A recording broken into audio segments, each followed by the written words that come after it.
Արև ձեզ արգելի հեռուստադիտողներ, մենք շարունակում ենք մեր աշխատանքը պոլիտիկայի YouTube-յան ալիքի եթերում, այսօր աշխատանքային օր է եւ մենք ձեզ ենք ներկայացնում օրվա մամուլի կարևորագույն հրապարակումները եւ այսպես հրապարակ օրաթերթը գրում է. Քերակատարողական ծառայության պետ Ծովինար Թադևոսյանն իր ենթականերից երկուսին պարգևատրել է։ Այս մասին տեղեկանում են կոռուպցիայի կանխարգելման հանձնաժողովից։ Մեկը Աննա Մանուկյանն է, որը ՔԿՑ կենտրոնական մարմնի շտաբում որպես գլխավոր մասնագետ է աշխատում եւ այս աշխատանքին ընդունվել է ուղիղ 1 տարի առաջ։ Իսկ մյուս աշխատակիցը Ժեննի Ստեփանյանը, որը ՔԿՑ կենտրոնական մարմնի օպերատիվ վարչության ավագ օպերլիազոր է, աշխատանքի անցել կրկին 2025 թվականին։ Նրանց պարգևատրման համար որպես հիմք նշվում է 2026 թվականի երկրորդ եռամսյակի ընթացքում կատարված աշխատանքների արդյունքները։ Կանանց պարգևները հանձնել են հուլիսի 29-ին, դրանք 52,000 դրամ արժողությամբ ձեռքի ժամացույցներ են։ Հրապարակ թերթը գրում է. Արաբգիրի թաղապետարանի մասին 3 հրապարակած մեր լուրից հետո Երևանի քաղաքապետ Տիգրան Ավինյանը մեղմ ասած ցունամի է արել։ Նա թաղապետ Սուրեն Վարոսյանին ու իր նախկին վարորդին ստվերային թաղապետ Սարո Գաբրելյանին հրահանգել է սեղմ ժամկետներում գտնել արտահոսքի աղբյուրը եւ զեկուցել իրեն, որ հարցերը լուծեն։ Տիգրան Ավինյանը փոխանակ թաղապետարանում կարգ ու կանոն հաստատի,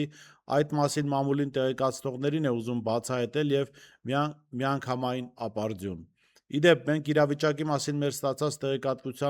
տեղեկատվության մի չնչին հատվածն ենք ներկայացրել։ Արաբգիր վարչական շրջանում լիակատար անտերության վիճակ է, օրինակ քաղաքաշինության բաժնի պետը Սևանցի Դավիթը նրան այդպես են ասում։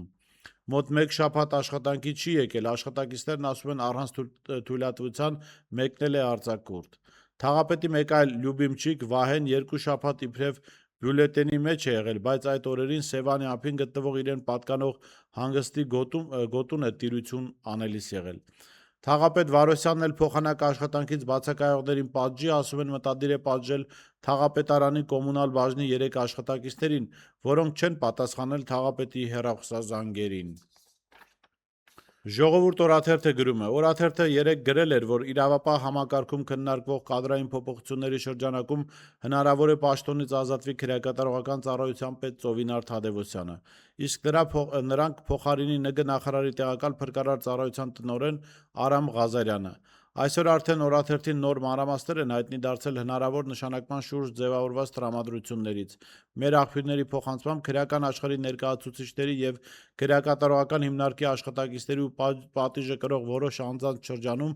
Արամ Ղազարյանի հնարավոր նշանակման լուրը բավական դրական է ընդունվել։ Նրանք սպասում են փոփոխությանը, Ղազարյանին համարելով իրենց համար առավել ընկալելի եւ ադեկվատ ղեկավար, բայց ամբողջ խնդիրն այն է, որ քաղաքական ղեկավարությունը եւ եվրոպացի գործընկերները պաշտոնապես որդեգրել են քաղաքականություն, որտեղ մեղմ ասած չեն խրախուսվում քրեական ենթամշակույթի հետ առնչվող երևույթները, որը կարող է խնդրահարույց լինել այս պարագայում։ Հիշեցնենք, որ Արամ Ղազարյանը ազգակցական կապ ունի քրեական աշխարհում Քանաքերտի տույ մականունով հայտնի Արթուր Ղազարյանի հետ, նրանք հորեղբոր որդիներ են։ Այս կապի մասին ՆԳ նախարար Արփինե Սարգսյանը 2025 թվականի հունիսին, երբ Արամ Ղազարյանը նշանակվել էր ոստիկանապետ, ասել էր, որ ազգակցական կապ որևէ կերպ չի կարող ազդել նրա ծառայական գործունեության վրա։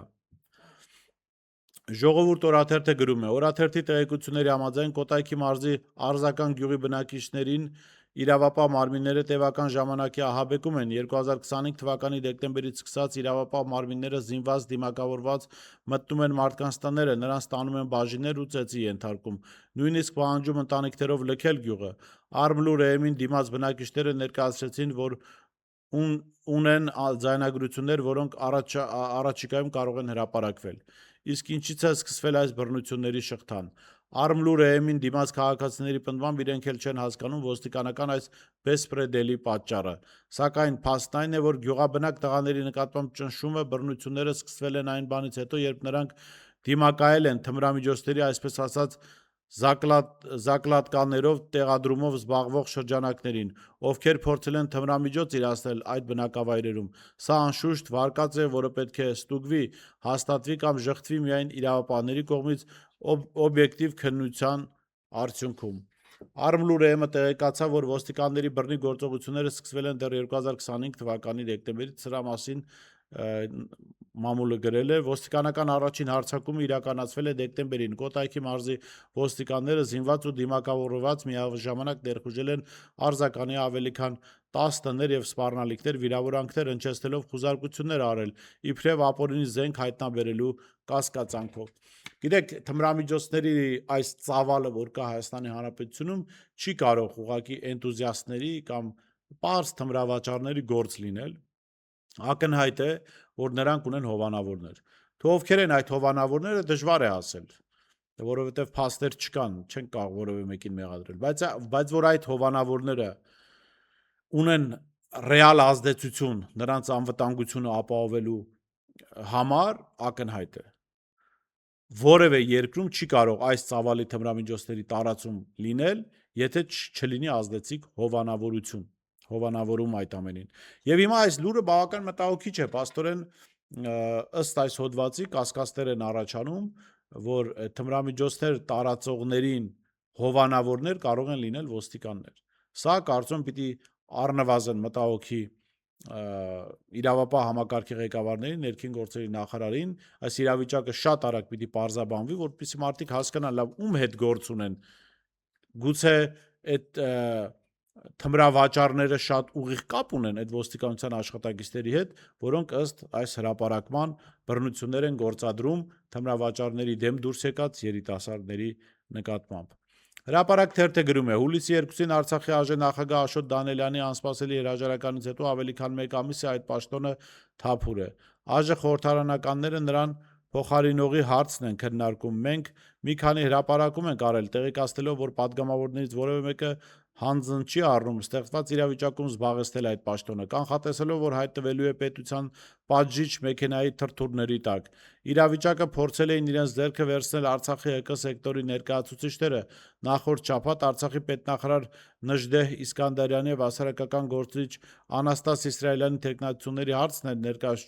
քննարկվել, սակայն падգամավորները դեմ են երկուսին էլ ու որոշել էին, որ օգոստոսի 18-ին Արցախի ներկայացությունում նորից կհավաքվեն ու իրենց միջից որևէ խմբակցությունից Արցախի ԱԺ նախագահի թեկնածու կառաջադրեն։ Տեղեկացանք սակայն, որ հավաքը չի կայացել, մեր աղբյուրների փոխանցմամբ ավելի վաղ են փորձել հավաքվել, սակայն դաշնակցական Արթուր Մոսյանը երկրից բացակայել է, սպասել են նրան։ Հիմա էլ վերադարձել է, բայց մեր տեղեկություններով ԱԺ նախագահի պարտականությունները կատարող Բաղունցին չի հաջողվել падգամավորներին իրար գլուխ հավաքել։ Խորհրդարանականների անպատասխանատու պահվածքից փորձում են օգտվել ՀԿ սեկտորի ներկայացուցիչները։ Նախորդին անանուն մի հաղորդագրություն էին տարածել, թե Արցախի նախագահի լավագույն թեկնածուն քաղաքագետ Ստեփան Հասան Ջալալյանն է։ Հրապարակ թերթը գրում է. Սյունիքի նախկին մարզպետ Մելիքսեթ Պողոսյանը, որը վերջին տարիներին պաշտպանության նախարար Սուրեն Պապիկյանի խորհրդականն էր, նախորդին ազատվել է պաշտոնից, սակայն մտադիր է ակտիվ կյանքով ապրել։ Մեր աղբյուրների փոխանցմամբ նա ուզում է համոզել մարզի ԿՊԱ-ականներին, որ իր թեկնածությունն առաջադրեն Աշտանը Գորիսում կայանալիք դիմընտրություններում։ Թեկնածուների թվում է նաև նրա քրոջ որդին Դավիթ Ղուլունցը, որը ներկայում տեղ համայնքի ղեկավարն է, իսկ տեղը միացվելու է Գորիսին։ Սակայն Մելիքսեթ Պողոսյանը ԿՊԱ-ականներին փորձում է համոզել, որ իր թեկնածությունն ավելի մրցունակ է, իրեն տեղում սիրում են, ի տարբերություն քրոջ որդու, ու եթե ինքն առաջադրվի, ապա Արուշ Արուշանյանը դժվար ջախջախիչ հաղթանակ տանի։ Բնականաբար իշխանությունների հետ շոկոլադնի հարաբերությունների մեջ գտնվող Արուշանյանն էլ առաջադրվելու է, թեպետ ԿՊ-ն դեռ որոշակիորեն զգուշանում է նրանից եւ յուրային չի համարում։ Ուստի շատ կուզենար այնպիսի թեկնածու ունենալ, որ հաղթեր Արուշին։ Բանն այն է, որ ԿՊ-ում ներքին որոշում ունեն թեկնածու են առաջադրելու միայն կուսակցականներին, իսկ Արուշանյանը պատրաստ չէ հիմնահատակ հայտարարվել ԿՊ-ին անդամագրվելով։ Այսօր այսքանն ենք նախատեսել, կհանդիպենք վաղը։